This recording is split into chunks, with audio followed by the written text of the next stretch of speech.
What about talking / writing about problems such as unethical / narcissistic shamans and facilitators? So she says, I'm not talking about the therapeutic arena, but ceremony circles. Yeah.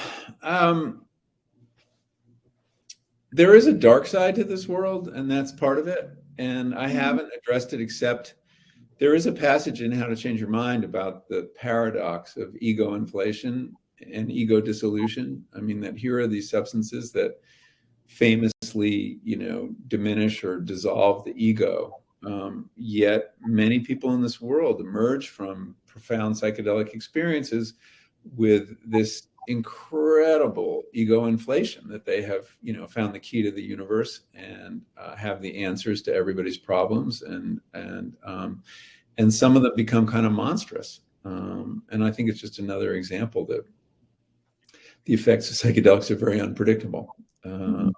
And the shamanic, the opportunities for abuse of that role when you're leading people through difficult psychological terrain, there's a huge responsibility to be ethical, to not abuse your power, because the power is considerable. So I think it's a really good topic. I don't know that it's for me necessarily, but I think, look, there's an exuberance around psychedelics right now, and most of the stories you're reading are very positive, but there is a dark side too, and there will be scandals, and there will be people hurt, and there will be a lot of negative stories, and they need to be covered, and we'll cover them at the Psychedelic Center. But I don't see myself writing a piece on shaman abuse, unless, I don't know. I should never say never. But I think people often say, could we have another backlash such as we had in the 60s around psychedelics? And I would say the answer is yes.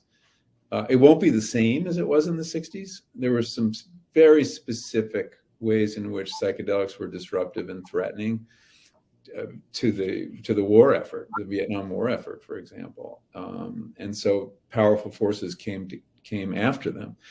I think it'll be different now. I mean, I think it'll be, it's more likely to be around the kind of abuse that this questioner's asking about. Or suicides too. I mean, people who, commit suicide, either as part of trials, depression trials, which, that's bound to happen sooner or later. Depressed people do commit suicide when they're being treated or when they're not being treated. People getting hurt in various ways. I mean, if many more people are using psychedelics, more bad things are going to happen. Right. I mean, that's something that we face, I guess, with the popularization of psychedelics, is people, part of the, I guess, the media narrative also needs to focus a lot more on, on safety measures. Like I always say, that setting should be as central to the conversation as don't drink and drive is for alcohol. So I totally agree. And the danger here is, look, bad things happen on all different kinds of drugs. But with the case of psychedelics, which have such kind of magic in the culture, whether it's, black or white magic, it'll plug into a narrative that's already there, that people jump up in buildings thinking they can fly, that, crazy things happen. And so that those narratives never go away. They're just waiting to have the right case reignite them. And that could definitely happen.